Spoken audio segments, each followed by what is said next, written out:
दोस्तों आज हम बात करने वाले हैं हर्सुटिज्म यानी कि अनचाहे बालों की समस्या के बारे में। तो मैं आज आपको बताऊंगा कि हर्सुटिज्म क्या होता है, ये क्यों डेवलप हो जाता है और किन होम्योपैथिक दवाओं से हम हर्सुटिज्म को पूरी तरह से ठीक कर सकते हैं। दोस्तों हर्सुटिज्म एक ऐसी समस्या है जिसमें पुरुषों और स्त्रियों में ऐसी जगहों पर बालों का डेवलपमेंट हो जाता है, ऐसी जगहों पर बालों की ग्रोथ हो जाती है जहां पर सामान्यतः बाल या तो बहुत कम होते हैं या फिर बिल्कुल भी नहीं पाए जाते हैं, जैसे कि चेस्ट, फेस, चिन आदि। ये एक ऐसी समस्या है जो कि महिलाओं में बहुत ज्यादा साइकोलॉजिकल डिस्ट्रेस या फिर सोशल डिफिकल्टी का कारण बन जाती है। सामान्यतः इस कंडीशन के लिए महिलाएं बहुत सारे एलोपैथिक ड्रग्स या फिर कोई ऐसी कॉस्मेटिक सर्जरी या लेजर ट्रीटमेंट करवाती हैं, लेकिन उसके बाद भी इस समस्या का पूरी तरह से उनको समाधान नहीं मिल पाता है। तब इस कंडीशन में होम्योपैथिक दवाइयां हर्सुटिज्म के लिए बहुत अच्छी साबित होती हैं। ये न केवल हर्सुटिज्म में डेवलप होने वाले अनचाहे बालों की ग्रोथ को खत्म कर देती हैं, बल्कि जिन कारणों से वो हेयर ग्रोथ वहां पर होती है उन कारणों को भी पूरी तरह खत्म कर देती है। दोस्तों महिलाओं में और पुरुषों में बहुत सारे हार्मोन्स पाए जाते हैं। कुछ हार्मोन्स ऐसे होते हैं जो महिलाओं में भी पाए जाते हैं और पुरुषों में भी पाए जाते हैं। उन्हीं में से कुछ होते हैं एंड्रोजन हार्मोन्स।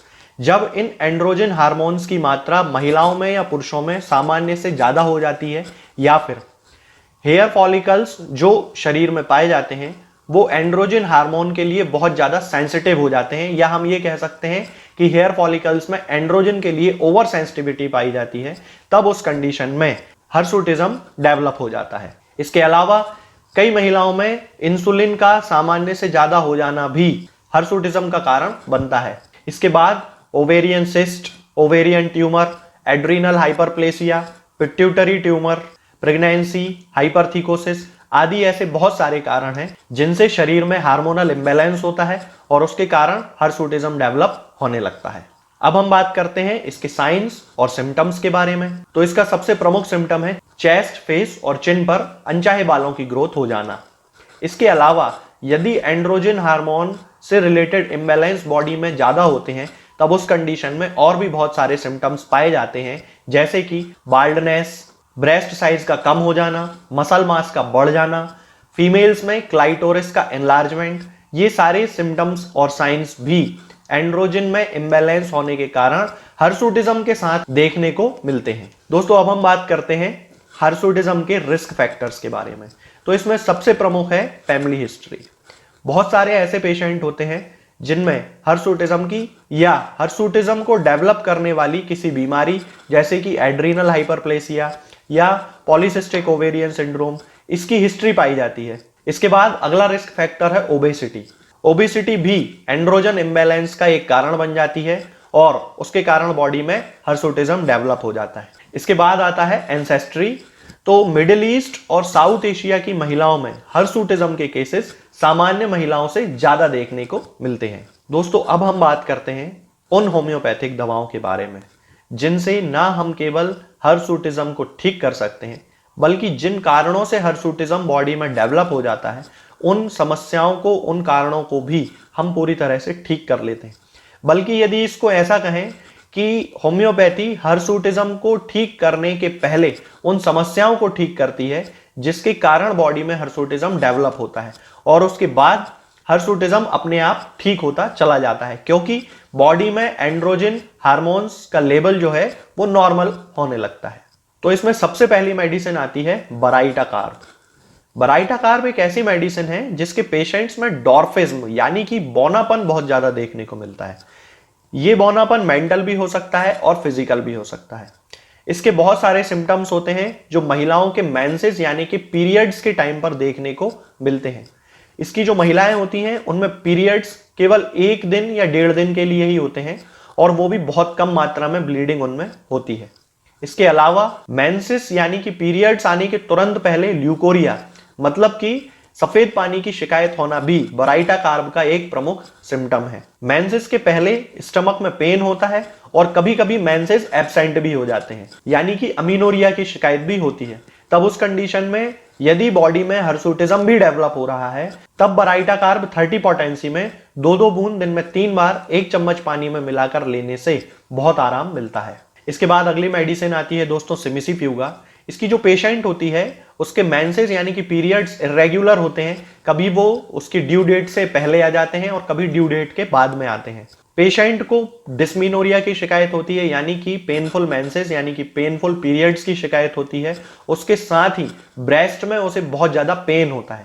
तब उस कंडीशन में यदि हर्सुटिज्म भी पेशेंट में पाया जाता है, तब सिमिसीफ्यूगा 30 पोटेंसी में 2-2 बूंद दिन में 3 बार 1 चम्मच पानी में मिलाकर उपयोग करना चाहिए। दोस्तों इसके बाद अगली मेडिसिन आती है इग्निशिया। इग्निशिया को हमें 200 पोटेंसी में यूज करना है, 2 बूंद सुबह 2 बूंद शाम को 1 चम्मच पानी में मिलाकर। इसकी जो पेशेंट होती है वो बहुत ज्यादा ओवर सेंसिटिव होती है और उसका मूड चेंजेबल होता है। कभी वो बहुत अच्छे जॉली मूड में रहेगी और कभी अचानक से वो रोने लगती है। तो इस तरह के जो केसेस होते हैं उनमें पेशेंट में किसी भी प्रकार के मेंटल शॉक, मेंटल डिसअपॉइंटमेंट या किसी प्रोलॉन्ग्ड ग्रीफ यानी कि बहुत लंबे समय से चले आ रहे शोक या गम जिसको बोलते हैं, उसकी शिकायत होती है।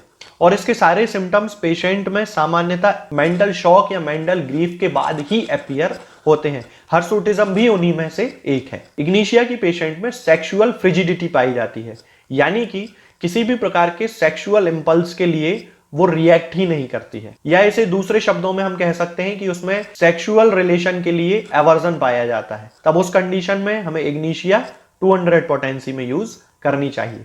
दोस्तों अगली मेडिसिन है सीपिया।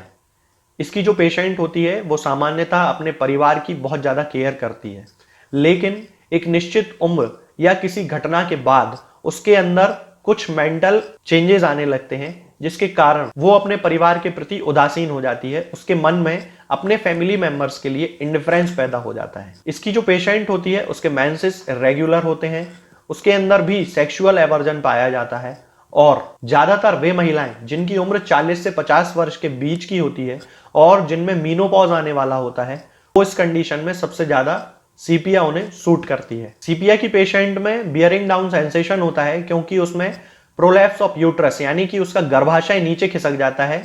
तब उस कंडीशन में उसे क्रॉस्ड लेग करके बैठना पड़ता है ताकि वो गर्भाशय के खिसकने की सेंसेशन को रोक सके। हमें सीपिया 30 पोटेंसी में यूज करनी है। इसकी 2-2 बूंद दिन में 3 बार 1 चम्मच पानी में मिलाकर लेने से हर्सुटिज्म के केसेस को पूरी तरह से ठीक किया जा सकता है। इसके बाद अगली मेडिसिन आती है दोस्तों थूजा। इसे हमें 1 m पोटेंसी में यूज करना है और इसकी 2 बूंद दिन में 1 बार वीकली लेना है, मतलब हर सप्ताह में किसी भी एक दिन सुबह या शाम को किसी भी टाइम 2 बूंद सीधे आप टंग पे भी रख सकते हैं या फिर 1 चम्मच पानी में मिलाकर यूज कर सकते हैं, लेकिन 1 m पोटेंसी में। इसकी जो पेशेंट होती है या इसका जो पेशेंट यदि कोई वो मेल भी है तो उसमें ग्लैंडुलर एनलार्जमेंट के केसेस बहुत ज्यादा पाए जाते हैं, यानी कि यदि वो महिला है तो उसको ओवेरियन ट्यूमर पाया जा सकता है, ओवेरियन सिस्ट पाए जा सकते हैं, यूट्राइन फाइब्रॉइड पाए जा सकते हैं या किसी और ग्लैंड के एनलार्जमेंट की शिकायत उसमें पाई जा सकती है। इसकी जो पेशेंट होती है उसमें ल्यूकोरिया बहुत ज्यादा मात्रा में होता है और एक पीरियड से लेके दूसरे पीरियड के बीच का जो समय होता है उस पूरे समय में ल्यूकोरिया उसको होता रहता है।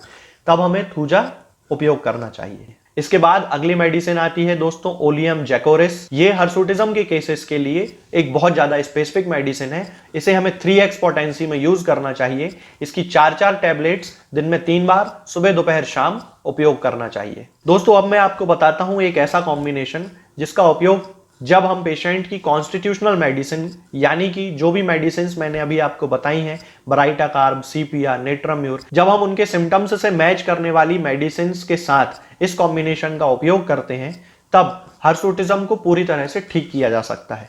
इस कॉम्बिनेशन में आपको 3 मेडिसिन लेकर आना है, जिनमें थूजा है, नेट्राम्यूर है और ओलियम जैकोरिस है। थूजा हमें 1 m पोटेंसी में लेकर आना है। इसकी 2 बूंद सप्ताह में 1 बार सुबह या शाम लेना है। नेट्राम्यूर हमें 10 m पोटेंसी में लेकर आना है। नेट्राम्यूर की 2 बूंद 15 दिन में 1 बार सुबह या शाम किसी भी समय आप ले सकते हैं। और इसके साथ ओलियम जैकोरिस 3x पोटेंसी में हमें लेकर आना है। इसकी 4-4 गोलियां दिन में 3 बार उपयोग करना है। इसके अलावा REPL कंपनी का एक ड्रॉप जिसे REPL 53 ड्रॉप कहते हैं उसकी भी 20-20 बूंद दिन में 3 बार सुबह दोपहर शाम आधे कप या 1 कप पानी में मिलाकर उपयोग करने से हर्सुटिज्म के सभी केसेस पूरी तरह से क्योर किए जा सकते हैं। थूजा हमें 1 एम पोटेंसी में लेकर आना है, इसकी 2 बूंद सप्ताह में 1 बार सुबह या शाम लेना है। नेट्रम्यूर हमें 10 एम पोटेंसी में लेकर आना है, नेट्रम्यूर की 2 बूंद 15 दिन में 1 बार सुबह या शाम किसी भी समय आप ले सकते हैं। और इसके साथ ओलियम जैकोरिस 3x पोटेंसी में हमें लेकर आना है, इसकी 4-4 गोलियां दिन में 3 बार उपयोग करना है। इसके अलावा REPL कंपनी का एक ड्रॉप जिसे REPL 53 ड्रॉप कहते हैं, उसकी भी 20-20 बूंद दिन में 3 बार सुबह दोपहर शाम आधे कप या 1 कप पानी में मिलाकर उपयोग करने से हर्सुटिज्म के सभी केसेस पूरी तरह से क्योर किए जा सकते हैं।